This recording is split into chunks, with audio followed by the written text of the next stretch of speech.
Next हमारे पास second question है और इस क्वेश्चन को भी अगर हम देखें तो हमारा इंटीग्रल जो है वो 0 से 2 पाई पे आ रहा है और हमारे पास कॉस और साइन थीटा की वैल्यूज़ आ रही है, इट मीन ये हमारे पास टाइप 1 है। अब ये हमारे पास बेसिकली दो क्वेश्चन है कि एक क्वेश्चन आपके पास अपर में कि कॉस को प्रूव करना है 2 पाई और एन फैक्टोरियल, और इसी क्वेश्चन में यहाँ पे जब साइन चेंज हो जाता है तो वहाँ पे वो आना चाहिए 0।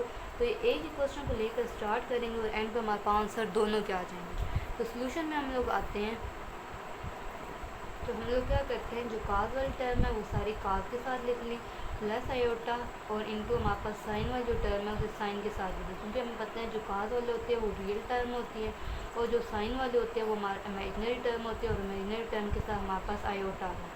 अब इन दोनों के अंदर 0 से 2 पाई भी और ई की पावर काज थीटा कॉमन लेते हैं, अंदर आपके पास बनेगा cos sine theta minus n theta plus iota sine again अंदर sine theta minus n theta और साथ में डी थीटा।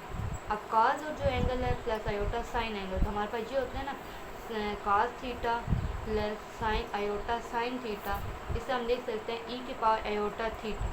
तो हम इसे भी लिखते हैं 0 से 2 पाई ई की पावर काज थीटा और ये ई की पावर आयोटा और इसका एंगल दोनों में क्या आ रहा है sine theta minus n theta और साथ में डी थीटा। 0 से 2 पाई ई की पावर कास थीटा। अब यहाँ पे बेसिस हमारे पास सेपरेट कर लेते हैं, तो आयोटा साइन थीटा के साथ सेपरेट और ई की power iota minus n theta के साथ सेपरेट। अब ये दोनों बेसिक कंबाइन कर लेते हैं काज और साइन वाली, ई की power cos theta plus iota sine theta और ये है ई की power minus iota n theta d theta. अब फिर वही बात है कास थीटा और आयोटा साइन थीटा को हम लोग लिख लेते हैं ई की पावर एक्सपोनेंशियल आयोटा थीटा, इस कंप्लीट की जगह आगे है ई की पावर आयोटा थीटा और ये जो ई है एज इट इज ई की power minus iota n theta d theta. अब थीटा थोड़ा सिंप्लीफाई हो गया फिर वो लेट कर लेते हैं ई का आयोटा थीटा को हम लोगों ने जी रखना है और डी थीटा को हमने रखना है डी सी ओवर आयोटा जी। तो क्या हो जाएगा 0 से 2 पाई ई की पावर इस कंप्लीट की जगह आ जाएगा जी ई की पावर माइनस और माइनस ले लिया आयोटा थीटा की जगह हम लोग जी लिखेंगे और साथ में एन एज इट इज़ और डी थीटा की जगह डी जी ओवर आयोटा जी। अगर हम यहाँ पे लिखें 1 आयोटा बाय 0 से 2 पाई ई की पावर हमारे पास क्या हो गई है जी कॉमन तो 1 माइनस एन और साथ में divided by g into d g. Sorry यहाँ पे एक्सटेंशन नहीं माइनस एन और साथ में जी आएगा। जो हमारे पास ई की पावर माइनस आयोटा थीटा को अंदर रख लेते हैं और माइनस एन को पावर बाहर रख लेते हैं।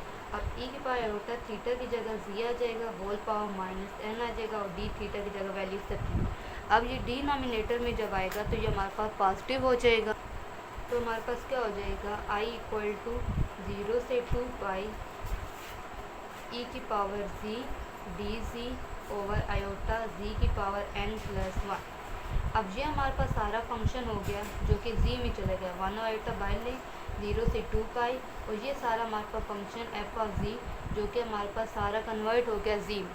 अब हमने यहाँ पे इसे डिनोमिनेटर में चेक करना है, जब इसे 0 पुट करेंगे डिनोमिनेटर को तो जी की वैल्यू ऑटोमेटिकली 0 आ जाएगी जो कि 1 से हमारे पास कम है, तो इसका मतलब है ये अपर हाफ में लाई करता है, मतलब ये यूनिट सर्कल में लाई करता है।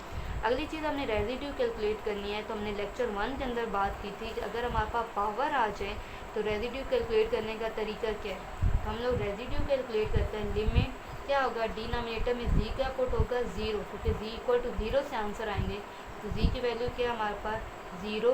साथ में हमारे पास क्या होता है वो जो पावर होती है उसमें से कम का डेरिवेटिव, तो n प्लस 1 है तो n प्लस जी की पावर n मतलब उसमें से एक कम जिसके ऊपर रेजिड्यू होता है, जैसे n प्लस 1 के ऊपर रेजिड्यू है मल्टीप्लाई कंप्लीट फंक्शन e की पावर जी ओवर जी की पावर n प्लस 1, ये हमारे पास आएगा कंप्लीट। हमें क्या क्या है सॉरी उससे कम का फैक्टोरियल भी, तो n फैक्टोरियल क्या होता है कि कम का फैक्टोरियल उससे कम का डेरिवेटिव, वो फंक्शन खुद एज इट इज़, वो फंक्शन हमारे पास खुद जो है एज इट इज़, साथ में कंप्लीट हमारे पास फंक्शन जब हमारे पास पावर आ जाए तो ये इससे cancel.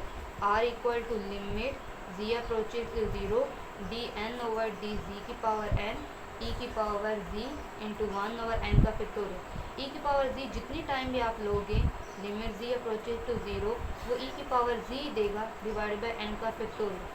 R equal to e की power zero divided by n factorial, तो किसी चीज़ की power zero answer 1 divided by n का फैक्टोरियल। तो ये हमारे पास सॉल्व हो गया। अब हमारे पास काशी रेजिड्यू थ्योरम अप्लाई होगा, जो कि यहाँ पे स्टार्ट में हमारे पास 1 ओवर आयोटा है, वो साथ में 2 pi iota into sum of residue जो कि हमारे पास है एन का फैक्टोरियल।